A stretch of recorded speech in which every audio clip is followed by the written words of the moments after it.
Hello everyone. So for those of you who don't know me, my name is Katerina. Today I wanted to talk to you about how was my experience doing the UROP, and the UROP stands for Undergraduate Research Opportunities. So this is like a program for undergrad students that want to pursue an academic path, and so they want to have a taste of what it's like to do research. You can apply in several universities in several countries in Europe, and in United States they have their own system for doing this, but in Europe it's called UROP. Wow, I haven't thought of it that way. It could be somehow catchy, like do your Europe in Europe. Yeah, I shouldn't do advertising. Anyways, first things first. Do a web search of the universities that offer this program. Once you've got that list, start browsing through the research groups within those universities.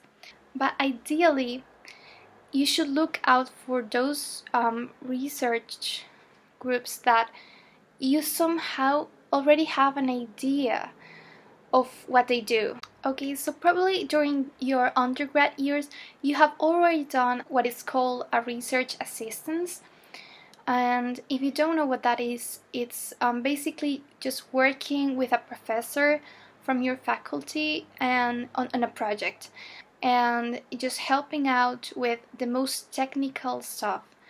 In my case, I've done several research assistances, yeah. And the first one was in atmospheric physics. So basically I did something that's called a calibration of ozone zones that were then released with a balloon to the atmosphere, and that's the way we measured ozone and sulfur dioxide. We measured the concentration of those gases in the atmosphere. Okay, so that was my first assistance. Then I did inorganic synthesis because I was also a chemistry major. Oh yeah, by the way, I'm a physics major, and I should have said that in the beginning of the video, but just let's move on. So yeah, that's what I did a few years ago. It was much more chemistry related, and it was more like lab oriented. But I realized that I didn't really like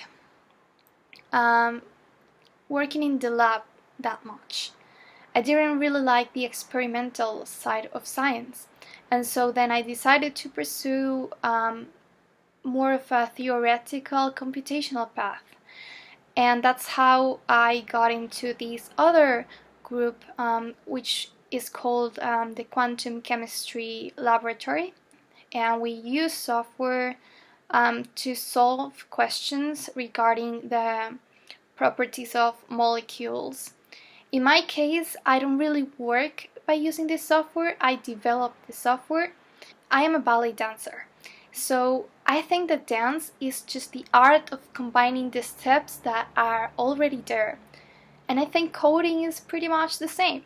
You are given a set of rules, and then you decide how to combine those rules on your own, and that is what we call creating algorithms. And the most efficient ways of doing these tasks, it's the art of programming. I don't know, that's how I feel when I program. And perhaps I'm not a hacker, I'm not that good because I didn't major in computer science, but I have taken some courses, like online courses. It was just so exciting. But I think I have talked too much about my path and my career and my journey through science. And so I wanted to talk to you. I want to go back and talk to you guys about this program that I think it's very exciting. You should take those 2 months and make the most out of them, in the sense that it's just like a trial to just make sure that that's the field you want to choose for a PhD or a master's degree. I mean, that's the way I felt it. Okay, so once you have selected a research group, you have to select a professor. There are several research groups. Most of them have a professor in charge. So you want to email that professor. In my case, I emailed a professor from Imperial College at the materials department. And I have told him what I have done in the past and what I was expecting from this internship. And he emailed me back telling me that there were some requirements that needed to be fulfilled first. And so he asked me for my transcript. Once I had the transcript, I had to make a budget of what it would cost me to do the internship. They, at least in this university, they tell you that they cannot pay you the full amount of what the internship as a whole is going to cost. They cannot pay you for, like, if you come from another country, another continent, as me. Another thing about me. I am from Costa Rica. Well, Costa Rica, if you wanted to pronounce it like an American accent, or Costa Rica, which is the right way to pronounce it. Or, as Costa Ricans pronounce it, it's Costa Rica. Yeah, because it's a different R. It's not American, it's not Latin American, it's Costa Rican R. Don't forget that. Well, anyways, they pay me enough to be able to pay for the rent of the apartment, but I had to cover the costs of the food and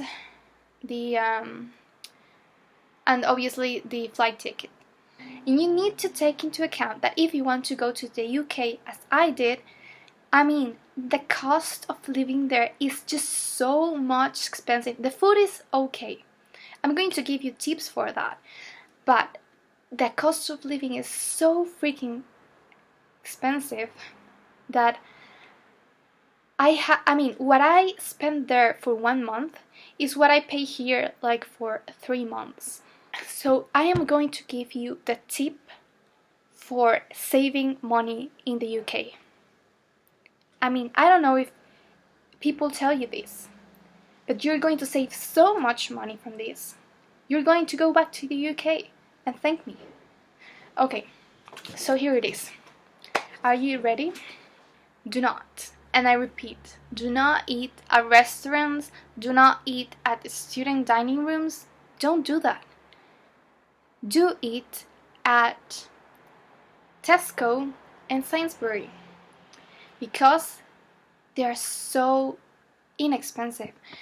I mean, you can get those meal deals for $3. £3.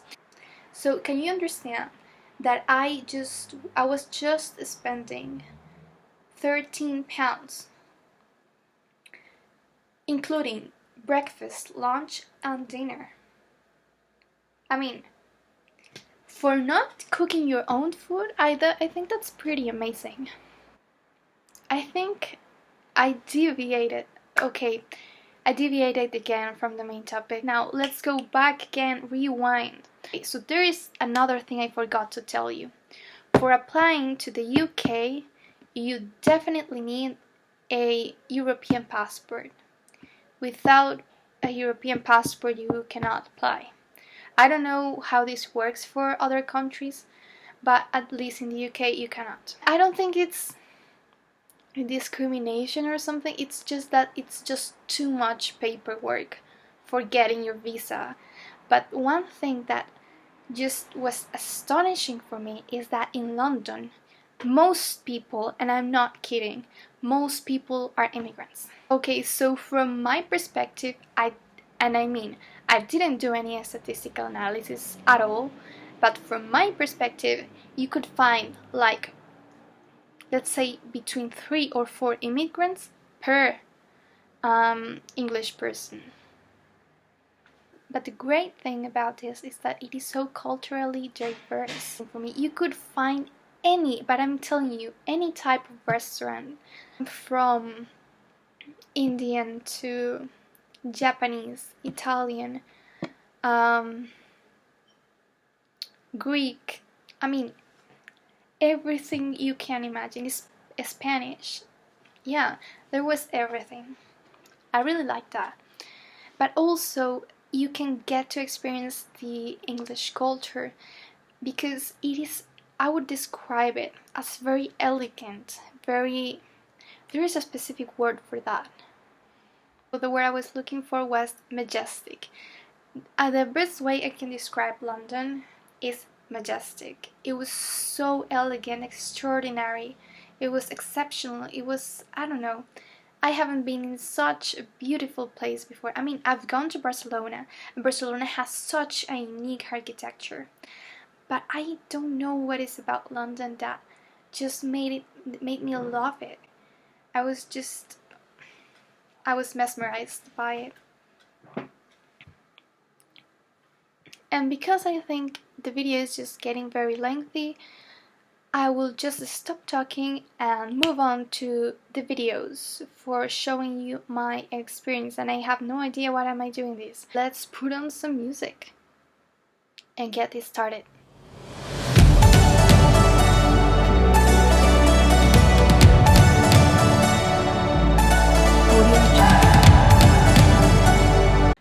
Okay, now that you've gotten a picture of how Katerina's mental breakdown looks like because of her lack of sleep, now we can move to the more serious stuff.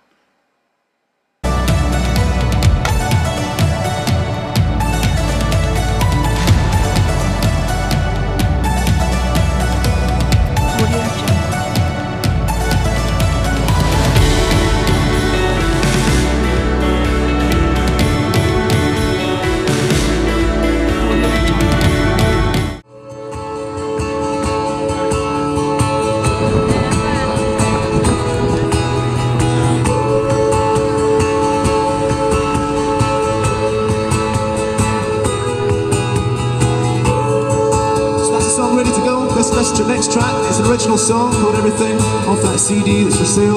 Hope you enjoy it.